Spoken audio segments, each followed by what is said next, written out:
প্রেমিক গুরু বা প্রেম ভক্তি ও সাধন পদ্ধতি।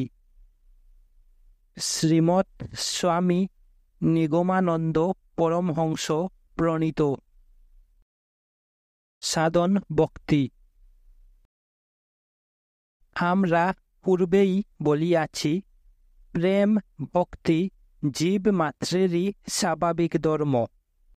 আবরিকা মায়া শক্তি কর্তৃক জীবের নিত্য শুদ্ধ আত্মাস্বরূপ ও তদীয় বিশুদ্ধ ধর্ম আবৃত হওয়ায় জীব ভূতগ্রস্ত মানবের ন্যায় বিভ্রান্ত হইয়াছে।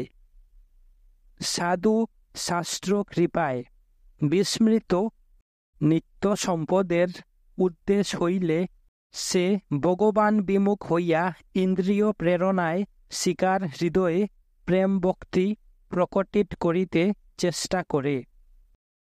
ইহাকেই সাধন ভক্তি বলে। ইন্দ্রিয়গণের প্রেরণা অর্থাৎ শ্রবণ, কীর্তন ও দর্শনাদি দ্বারা সাধনীয় সামান্য ভক্তিকেই সাধন ভক্তি বলে। এত দ্বারা ভাব ও প্রেম সাহিত্য এই কথা বলাতে কেহ যেন ইহাদিগকে কৃত্রিম মনে করিয়া ভ্রমে পতিত না হও। বাস্তবিক ভাব ও প্রেম নিত্য সিদ্ধ বস্তু, ইহার কোনো সাধন নাই। সুতরাং জীবের হৃদয়স্থ প্রেম ভক্তির উদ্দীপন করণকেই সাধন নামে অভিহিত করা হইয়াছে। বৈদি ও রাগানুগা ভেদে সাধন ভক্তি দুই প্রকার।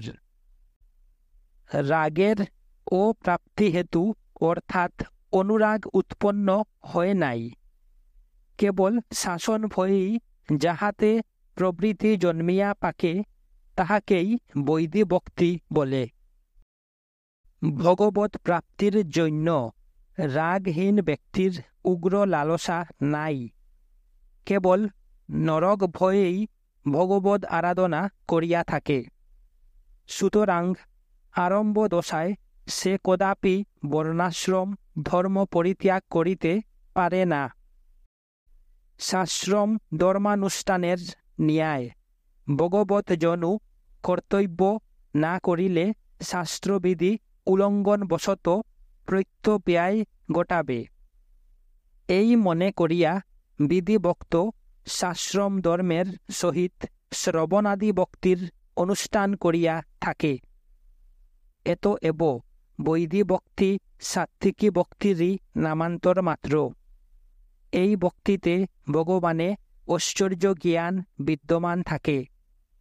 সুতরাং বিধি মার্গের ভক্ত ভগবানের সহিত কখনো ব্রজবাসী ভক্তের ন্যায় বিশুদ্ধ প্রেমাচরণ করিতে পারেন না। বৈদি ভক্তি অষ্টভূমিকায় বিভক্ত। বর্ণাশ্রম ধর্মপরায়ণ ভগবান ব্যক্তি প্রথমত শ্রদ্ধাযুক্ত চিত্তে দীক্ষা গুরুর নিকট নাম মন্ত্রাদি গ্রহণ করেন। এই সময় তিনি কর্মমিশ্রা ভক্তি সাধনে উপদিষ্ট হন। এই সাত্ত্বিকী ভক্তির অনুষ্ঠানে তাহার শ্রদ্ধা উত্তরোত্তর বর্ধিত হইয়া নিষ্ঠা, রুচি প্রভৃতিতে পর্যবসিত হইতে থাকে। নিষ্কাম কর্মযোগের সহিত শ্রবণ কীর্তনাদি ভক্তির অঙ্গ যথাযথ অনুষ্ঠিত হইলে ভক্ত অবশ্যই জ্ঞানের অধিকারী হইয়া নির্বিকার চিত্ততা লাভ করেন। জ্ঞান সাত্ত্বিকী ভক্তিরই ফল। জ্ঞানোদয় হইলে কর্ম আপনা হইতেই অন্তর্হিত হয়। সুতরাং তদবস্থায় ভক্ত জ্ঞান মিশ্রা ভক্তির অধিকারী হইয়া ব্রহ্মভূত ও প্রসন্নাত্মা হন। সিদ্ধি দশায় এই বিধি মার্গের ভক্ত নির্গুণ শান্তরতি লাভ করিয়া শান্ত ও আত্মরাম ভক্ত মধ্যে পরিগণিত হন। এই শান্ত আত্মারাম ভক্তের নির্গুণ ভক্তি প্রদানীভূতা বলিয়া বিখ্যাত। ইহারা নির্বাণ বাঞ্ছাশূন্য। সুতরাং চতুর্বিধা মুক্তি লাভ করিয়া বৈকুণ্ঠ কৈলাসাদি ভগবল্লোকে গমন করেন। এই শান্ত আত্মারাম ভক্তের কর্ম জ্ঞানাদি শূন্যা ভক্তি শ্রদ্ধাও নির্গুণ বটে, কিন্তু কেবলা নহে। সাধক অবস্থায় এই ভক্তের ভক্তিতে মহিম জ্ঞান প্রবল থাকায় সিদ্ধি দশাতেও তাহা অবগত হয় না। সুতরাং তাহার এই ভক্তিকে কেবলা বলা যায় না। এক্ষণে রাগানুগা ভক্তি কিরূপ দেখা যাউক। অবিলসিত বস্তুতে যে স্বাভাবিকই পরম আবিষ্টতা অর্থাৎ প্রেমময় তৃষ্ণা, তাহার নাম রাগ। সেই রাগময়ী যে ভক্তি, তাহাকে রাগাত্মিকা ভক্তি বলে। এই রাগাত্মিকা ভক্তির অনুগতা যে ভক্তি, তাহার নাম রাগানুগা ভক্তি। বাঞ্ছিত প্রিয়জনের প্রতি চিত্তের যে প্রেমময় তৃষ্ণা, তাহাই রাগের স্বরূপ লক্ষণ। আর রাগানুরোধে সেই অভীষ্ট প্রিয়জনের নিয়ত অনুধ্যানই উহার তটস্থ লক্ষণ। রাগ স্বরূপা ভক্তকেই রাগাত্মিকা বলে। রাগাত্মিকা ভক্তি ব্রজবাসী ভক্তগণে পরিস্ফুটভাবে বর্তমান রহিয়াছে। তাহাদিগের সেই ভক্তির অনুসরণ করিলেই তাহা রাগানুগা বলিয়া আখ্যাত হয়। এতএব ব্রজবাসী ভক্তদিগের প্রেমাচরণের অনুকরণে ভগবানের আরাধনাকেই রাগানুগা ভক্তি কহে। রাগানুগা রাগাত্মিকা ভক্তিরই অনুকরণ মাত্র, এক সাধন অপর সাধ্য। রাগানুগা ভক্তি পরিপাক দশার রাগাত্মিকা ভক্তি বলিয়া অভিহিত হইয়া থাকে। সুতরাং রাগানুগা ভক্তিকে রাগাত্মিকা কল্পলতিকার প্রথম উদ্ভিন্ন সুকুমল স্কন্ডস্থানীয় বলা যাইতে পারে। প্রথমা ভক্তির বিষয় ব্রজবাসী ভক্তস্বরূপ গুরু এবং আশ্রয় তদনুগত শিষ্য, আর দ্বিতীয়া ভক্তির বিষয় ব্রজবিহারী শ্রীকৃষ্ণ এবং আশ্রয় ব্রজবাসী ভক্ত। প্রথমা ভক্তির বিষয়াশ্রয় প্রপঞ্চ জগতের অন্তর্গত প্রাকৃত দেহধারী হইয়াও অপ্রাকৃতভাবে অন্তর্দেহে ভূষিত। আর দ্বিতীয়া ভক্তির বিষয়াশ্রয়েও প্রপঞ্চ জগতের অতীত আনন্দচিন্ময় প্রেমরসে অধিষ্ঠিত। যখন রাগানুগা ভক্তি পরিপুষ্ট হইয়া রাগাত্মিকা ভক্তিতে পর্যবসিত হয়, তখন রাগানুগা ভক্তি বিষয়াশ্রয় ও সিদ্ধি লাভ করিয়া রাগাত্মিকা ভক্তির বিষয়াশ্রয় স্বরূপে আত্মপ্রকাশ করেন।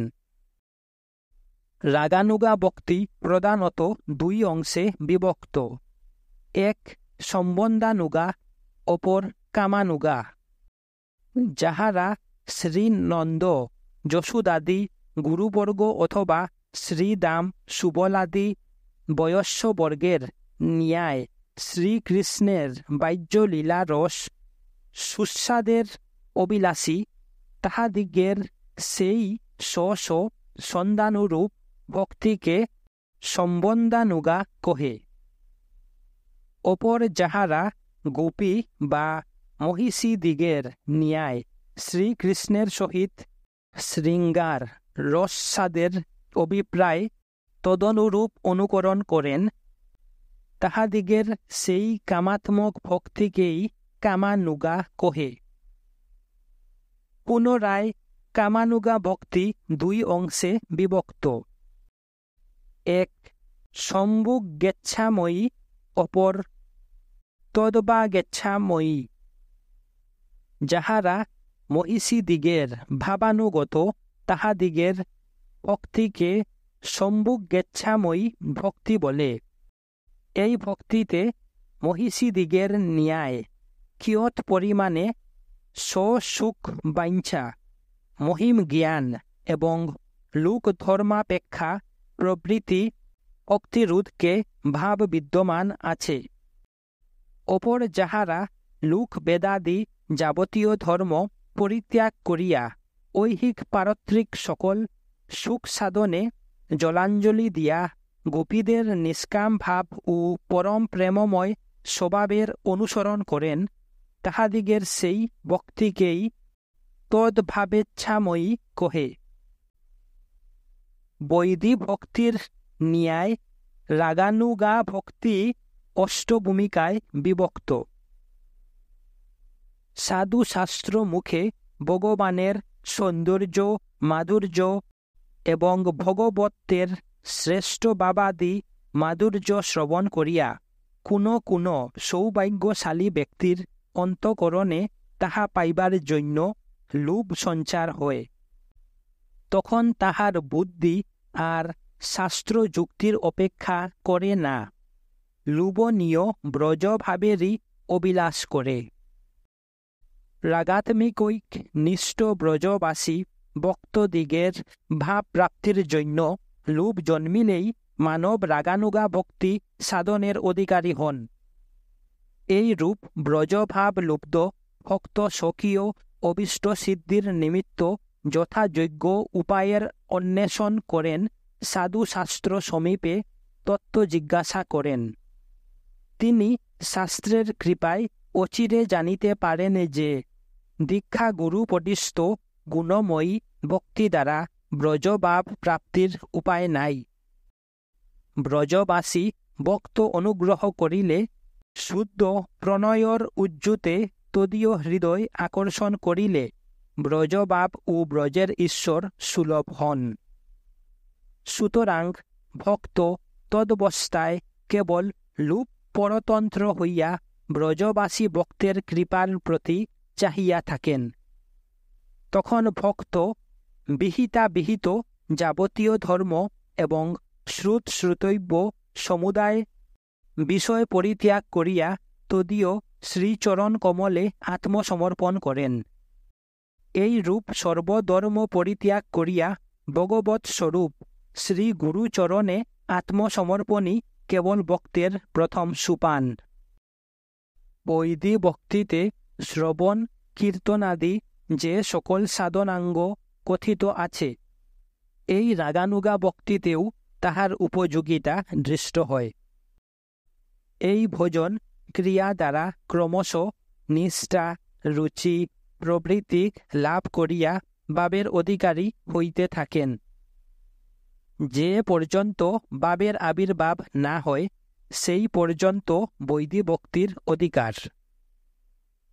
বৈদী ভক্তি ও রাগানুগা ভক্তির প্রভেদ এই যে, ভয় প্রযুক্ত শাস্ত্রবিধি অনুসারে যে ভজন তার নাম বৈদী ভক্তি, আর লোভ প্রযুক্ত বিধিমার্গে যে ভজন তার নাম রাগানুগা ভক্তি। বৈদী ভক্তি নবোদিত চন্দ্রবিন্নের সুকুমল মৃদু রশ্মি, আর রাগানুগা ভক্তি ত্রিজগন্নোহর বাল সূর্যের উজ্জ্বল প্রভা। প্রথমা ভক্তি যেরূপ ধীরে ধীরে ভক্তকে নির্গুণা অবস্থায় আনয়ন করে, উত্তরা ভক্তির ক্রিয়া সেরূপ নহে। উহা শীঘ্র ভক্তকে নির্গুণ ভাব প্রদান করে। যেরূপ চিন্তামণি স্পর্শে লৌহ সুবর্ণত্ব প্রাপ্ত হয়, তদ্রূপ এই বিশুদ্ধ ভক্তির প্রভাবে গুণময় ভক্তির হৃদয়ও অচিরে মায়াতীত হইয়া ভাব ভক্তির অধিকারী হইয়া থাকে।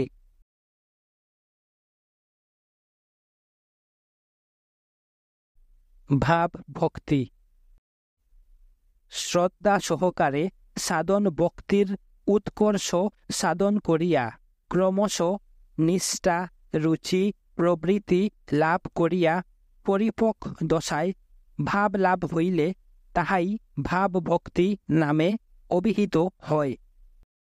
ব্রজভাবে লোক প্রযুক্ত রাগানুগা ভক্তি সাধন করিতে করিতে পরিপাক দশায় ভাব ভক্তির অধিকারী হইয়া থাকে। ভক্তিযুগের শ্রেষ্ঠ মহাজন বলিয়াছেন, বিশেষ শুদ্ধ সত্য স্বরূপ প্রেম রূপ সূর্য কিরণের সাদৃশ্যশালী এবং রুচি অর্থাৎ ভগবৎ প্রাপ্ত বিলাস, তদীয় আনুকূল্য বিলাস ও সৌহার্দ্য ভাবাবিলাস দ্বারা চিত্তের স্নিগ্ধতাকারিণী যে ভক্তি, তাহার নাম ভাব। সূর্য উদিত হইতেছেন এমন সময় যেমন কিরণ অল্প অল্প প্রকাশ পায়, তদ্রূপ প্রেমের প্রথমাবস্থাকে ভাব বলা যায়, কারণ এই ভাব ক্রমে ক্রমে প্রেম দশা লাভ করিবে। প্রেমের প্রথমাবস্থাকেই ভাব বলা যায়। ইহাতে অশ্রু পুলকাদি সাত্ত্বিক ভাব সকলের অল্পমাত্র উদয় হইয়া থাকে। মহৎসঙ্গ বশত যাহারা অতিশয় ভাগ্যবান, তাহাদের সম্বন্ধে এই ভাব দুই প্রকার হয়। এক, সাধনে অভিনিবেশ, দ্বিতীয় ভগবান এবং ভগবৎ তত্ত্বের অনুগ্রহ। তন্মধ্যে সাধনা ভিনিবেশজ ভাব প্রায় সকলের হইয়া থাকে, কিন্তু দ্বিতীয় ভাব অতি বিরল, অর্থাৎ প্রায়শই লাভ হয় না। আর বৈদি ও রাগানুগা মার্গভেদে সাধনা ভিনিবেশজ ভাব দুই প্রকার। তন্মধ্যে বৈদি সাধনা ভিনিবেশজ ভাব সাধক ব্যক্তিতে রুচি উৎপাদন করিয়া এবং ভগবানে আসক্তি জন্মাইয়া রতিকে আবির্ভূত করে। এ স্থলে রতিকে ভাব বলিয়া জানিতে হইবে, উহা কদাচ প্রেমবোধক নহে। রতি ও ভাবের সামান্যর্থতা প্রযুক্ত ভক্তিশাস্ত্রে ওই উভয় এক রূপে কথিত হইয়াছে।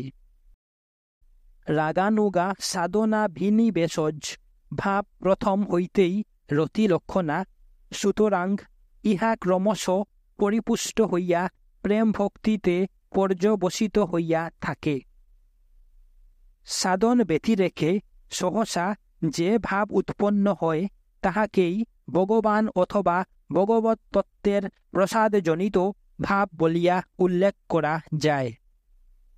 যাহাদিগের ভাবের অঙ্কুর মাত্র জন্মিয়াছে, সেই সকল ব্যক্তিতে ক্ষান্তি, অবর্থকালতা, বিরাগ, মানশূন্যতা, আশাবদ্ধ, সমুৎকণ্ঠা, নাম গানে সর্বদা রুচি, ভগবদ্ গুণ কথনে আসক্তি এবং তদীয় বসতিস্থলে প্রীতি প্রবৃত্তি অনুভাব সকল প্রকাশ পায়।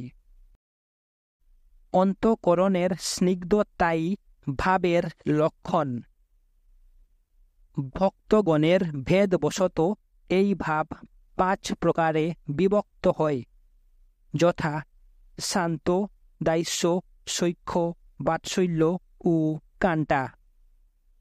ভগবান ভাবের বিষয়তা রূপে এবং ভক্ত আদার স্বরূপে আলম্বন হয়েন। যাহারা নন্দ যশোদাদি গুরুবর্গের ন্যায় অথবা শ্রীদাম সুদামাদি বয়স্যবর্গের ন্যায় কিংবা গোপী মহিষী দিগের ন্যায় ভগবানের সহিত ভাবের অনুকরণ করেন, তাহারা ভাব ভক্তির অধিকারী। প্রথমত, সাধুশাস্ত্র মুখে ব্রজভাবের অসামান্য মাধুর্য শুনিয়া পঞ্চভাবের মধ্যে যে কোনো একটি ভাব পাইবার জন্য লোভ সঞ্চার হয়। রাগাত্মিকৈকনিষ্ঠ ব্রজবাসী ভক্তদিগের ভাব প্রাপ্তির জন্য লোভ জন্মিলেই মানব ভাব ভক্তির অধিকারী হন। ভক্ত ভাবালম্বন করিয়া প্রথমত সাধন ভক্তি দ্বারা বৈদি মাগানুসারে শ্রবণ কীর্তনাদি করিয়া থাকেন। ক্রমশ ভাব পুষ্টির সঙ্গে সঙ্গে ভক্ত জানিতে পারেন যে ভগবান প্রকৃতই আমার প্রভু, পিতা, সখা, পুত্র অথবা স্বামী।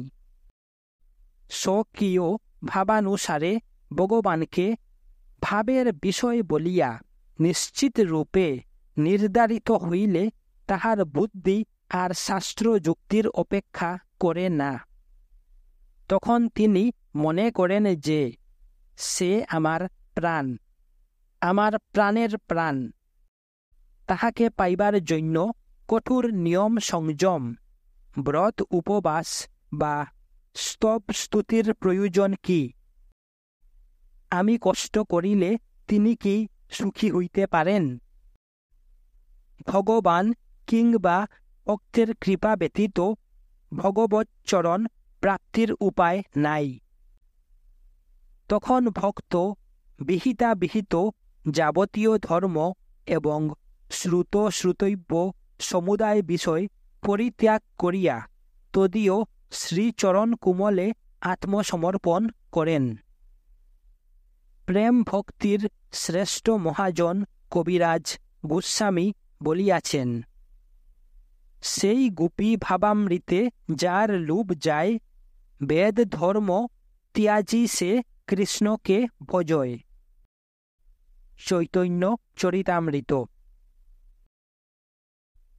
ভগবান কৃষ্ণকে গোপীদিগের ভক্তিযুগের সব শিকার সর্বোৎকর্ষ লীলা এবং তাহাদিগের সাধুতারু পরাকাষ্ঠা প্রদর্শন করিয়া তাহাদিগের অনুষ্ঠিত কেবল ভাব ভক্তিতে প্রবর্তিত করিবার নিমিত্ত বলিয়াছেন, হে উদ্ধব, তুমি বিহিত এবং নিষিদ্ধ কর্ম, গৃহস্থ ও সন্ন্যাসীর ধর্ম এবং শ্রুতব্য ও শ্রুত ধর্ম আদি পরিত্যাগ করিয়া দাস্য শিক্ষাদি যে কোনোভাবে আমাতে আত্মসমর্পণ কর।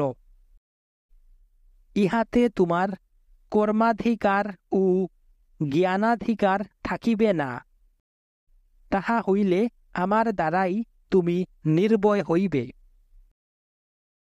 প্রেমিক শিরোমণি রাগ বর্তমুদেশে গুরু ভক্তের এইরূপ ভক্তিদার্ঢ্য ও ভাব ঐকান্তিকতা দর্শন করিয়া তাহাকে ভজন ক্রিয়া প্রদান করেন।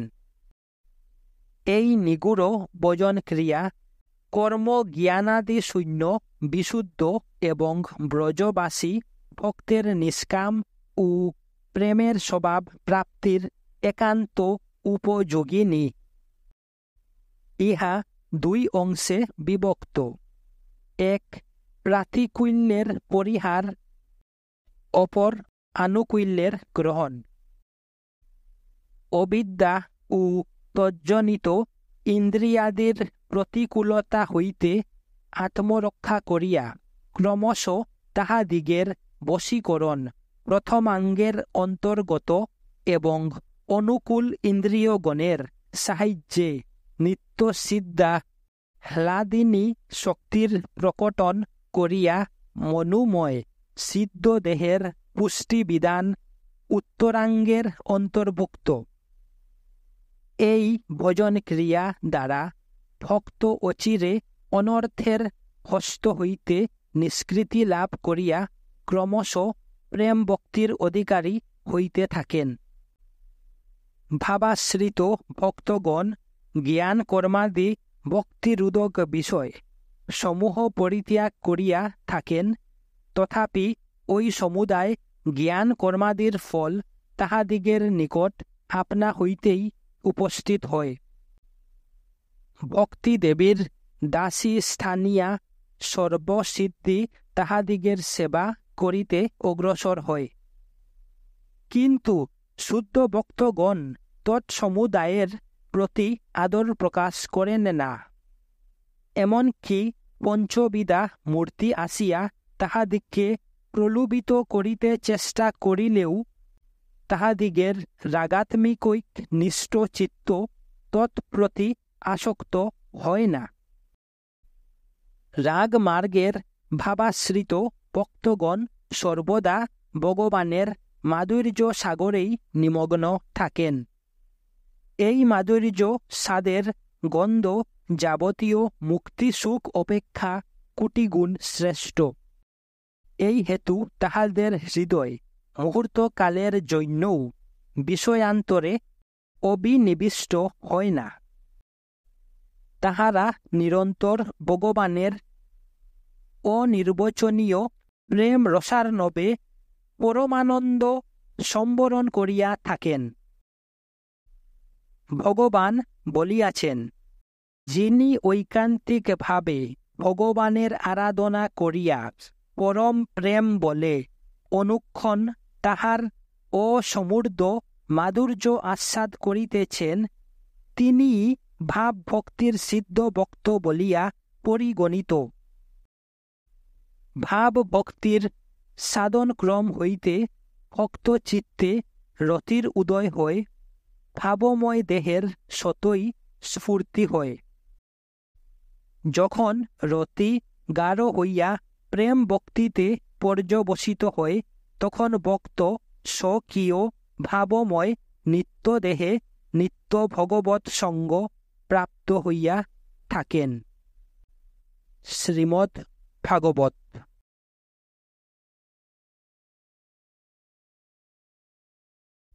প্রেম ভক্তি। প্রেম ভক্তি গগনমণ্ডলস্থ সূর্যের ন্যায় স্বপ্রকাশ। জন্মান্তরীণ সংস্কার বিশিষ্ট কোনো ভাগ্যবান ব্যক্তি হৃদয়ে ভগবৎ গুণ শ্রবণ মাত্র আপনা হইতেই ইহা প্রকাশিত হইয়া থাকে। জ্ঞান, যোগ, নিষ্কাম কর্ম প্রভৃতি কোনো প্রকার সাধন অবলম্বনে ইহার উৎপত্তি হয় না।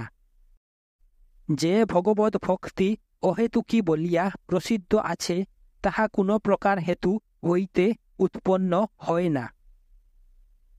তবে যে সাধন ভক্তিকে প্রেম ভক্তির কারণ বলিয়া নির্দেশ করা হইয়াছে, তাহা কোমলমনা কনিষ্ঠ ভক্তদিগকে ভক্তির তারতম্য বুঝাইবার জন্য মাত্র।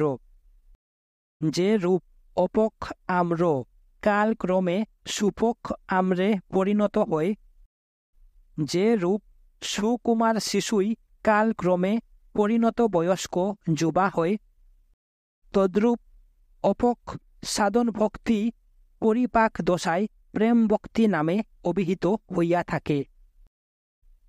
যে রূপ একমাত্র ইক্ষুরস স্বাদ বেদে গুড়, শর্করা, মিছরি, উলা প্রভৃতি ভিন্ন ভিন্ন নামে আখ্যাত হয়, তদ্রূপও এক নির্গুণ ভক্তি শ্রদ্ধা, রুচি, আসক্তি প্রভৃতি বহু নামে কীর্তিত হইয়া থাকে।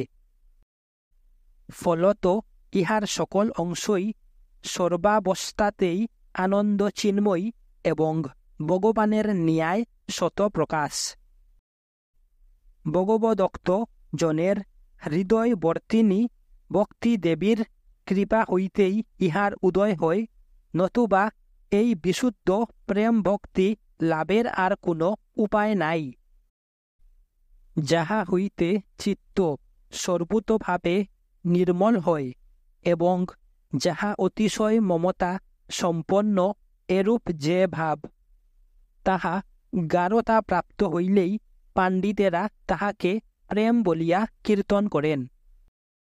সাধন ভক্তি যাজন করিতে করিতে রতি হয়, সেই রতি গাঢ় হইলে তাহাকে প্রেম বলে। কবিরাজ গোস্বামী লিখিয়াছেন, এই প্রেমকেই প্রহ্লাদ, উদ্ধব, ভীষ্ম, নারদাদি ভক্তগণ ভক্তি বলিয়া কীর্তন করিয়াছেন। অন্যের প্রতি ক্ষমতা পরিহার পূর্বক ভগবানে যে মমতা, তাহার নাম প্রেম। এই প্রেম ভক্তি দুই শ্রেণীতে বিভক্ত, এক ভাবুত্ব, অপর ভগবানের অতি প্রসাদুত্ব। অন্তরঙ্গ ভক্তাঙ্গ সকলের নিরন্তর সেবন দ্বারা ভাব পরম উৎকর্ষতা প্রাপ্ত হইলেই ভাবুত্ব প্রেম বলিয়া কথিত হয়। আর ভগবান হরির স্বীয় সঙ্গ দানাদিকেই অতি প্রসাদুত্ত প্রেম কহে। ইহা আবার মাহাত্ম্য জ্ঞানযুক্ত এবং কেবল অর্থাৎ মাধুর্য মাত্র জ্ঞানযুক্ত, এই দুই শ্রেণীতে বিভক্ত। বিধি মার্গানুবর্তী ভক্তগণের যে অতি প্রসাদুত্ত প্রেম, তাহা মহিম জ্ঞানযুক্ত, আর রাগানুগাশ্রিত ভক্তগণের প্রেম কেবল অর্থাৎ মাধুর্য জ্ঞানযুক্ত হইয়া থাকে। ভক্তির সাধন করিতে করিতে প্রথমে শ্রদ্ধা, তৎপরে সাধুসঙ্গ, তাহার পর ভজন ক্রিয়া, তদন্তর অনর্থ নিবৃত্তি, তৎপরে নিষ্ঠা, তাহার পর রুচি, তৎপরে আসক্তি, তদন্তর ভাব, তাহার পর প্রেম উদিত হয়। প্রেম সঞ্চার মাত্রেই স্তম্ভ, স্বেদ, রোমাঞ্চ, স্বরভেদ, কম্প, বৈবর্ণ, অশ্রু ও প্রলয়, এই 8 প্রকার সাত্ত্বিক ভাবের বিকাশ হয়। রাগানুগা কেবলা ভক্তির দাস্যাদি চতুর্বিধ ভাবের মধ্যে শৃঙ্গার রসাত্মক ভাব সর্বশ্রেষ্ঠ। মধুর রসাত্মক সাধন ভক্তি হইতে মধুরা রতির উদয় হয়। এই রতি হইতেই ভগবানের সহিত ভক্তের বিলাসের সূত্রপাত হয়, কেননা মধুরা রতি শ্রীকৃষ্ণ ও তৎপ্রেয়সীগণের আদি কারণ। সম্ভোগ বাসনা যদি শ্রীকৃষ্ণের সম্ভোগ বাঞ্ছার সহিত একতা প্রাপ্ত হয়, তাহা হইলে ইহা সমর্থা বলিয়া অভিহিত হইয়া থাকে। এই গোপিকানিষ্ঠ সমর্থারতি গাঢ় হইয়া প্রেম আখ্যা প্রাপ্ত হয়। যেমন বীজ ক্রমশ ইক্ষু, রস, গুড়, খণ্ড, শর্করা, মিশ্রি ও উলাতে পরিণত হইয়া অধিকথুর নির্মল ও সুস্বাদু হয়, তদ্রূপ সমর্থারতিও প্রেমবিলাসে ক্রমশ পরিপক্ব হইয়া স্নেহ, মান, প্রণয়, রাগ, অনুরাগ ও ভাবে পর্যবসিত হইয়া থাকে। স্নেহ হইতে বা পর্যন্ত এই 6টা প্রেম বিলাসকেও পণ্ডিতগণ প্রায়শ প্রেম বলিয়া কীর্তন করেন। ভাব যতই গাঢ়তম হইয়া প্রেমে পর্যবসিত হইতে থাকে, সেই সময় ভক্তের নৃত্য, বিলুণ্ঠন, গীত, উচ্চরব, টনুমুটন, হুঙ্কার, জ্বর, হাইটুলা, দীর্ঘশ্বাস, লোকাপেক্ষা ত্যাগ, লালাস্রাব, অট্টহাস, ঘূর্ণা, হিক্কা, এই সমস্ত বিকার দ্বারা চিত্তস্থ ভাব সকলের অনুভব হইয়া থাকে। ভাব ক্রমশ বিভাব, অনুভাব, সাত্ত্বিক ভাব, বেবিচারী ভাব ও স্থায়ী ভাবাদি সামগ্রী দ্বারা পরিপুষ্ট হইয়া পরম রসরূপতা প্রাপ্ত হয়। সাধনা দ্বারা সাত্ত্বিকাদি ভাব ক্রমশ ঘুমাইতা, জ্বলিতা, দীপ্তা ও উদ্দীপ্তা হইয়া উঠে। অনন্তর ভাব আরও উৎকৃষ্ট দশা প্রাপ্ত হইয়া মহাভাব নামে আখ্যাত হয়। ইহাই গোপিকানিষ্ঠ সমর্থারতির চরম বিকাশ। যে রতির যে পর্যন্ত বর্ধিত হইবার যোগ্যতা আছে, সে রতি সেই সীমাকে প্রাপ্ত হইলেই তখন উহা প্রেম ভক্তি আখ্যা প্রাপ্ত হয়। সুতরাং গোপিকানিষ্ঠ সমর্থারতি প্রৌঢ় মহাভাব দশা প্রাপ্ত হইলেই উহা প্রেম ভক্তি বলিয়া কীর্তিত হইয়া থাকে। এই মহাভাবের কোনো বিচিত্র দশায় ভক্ত চিদঘনানন্দ ভগবানের অনন্ত নিত্য লীলা সমুদ্রে নিমগ্ন হইয়া থাকেন।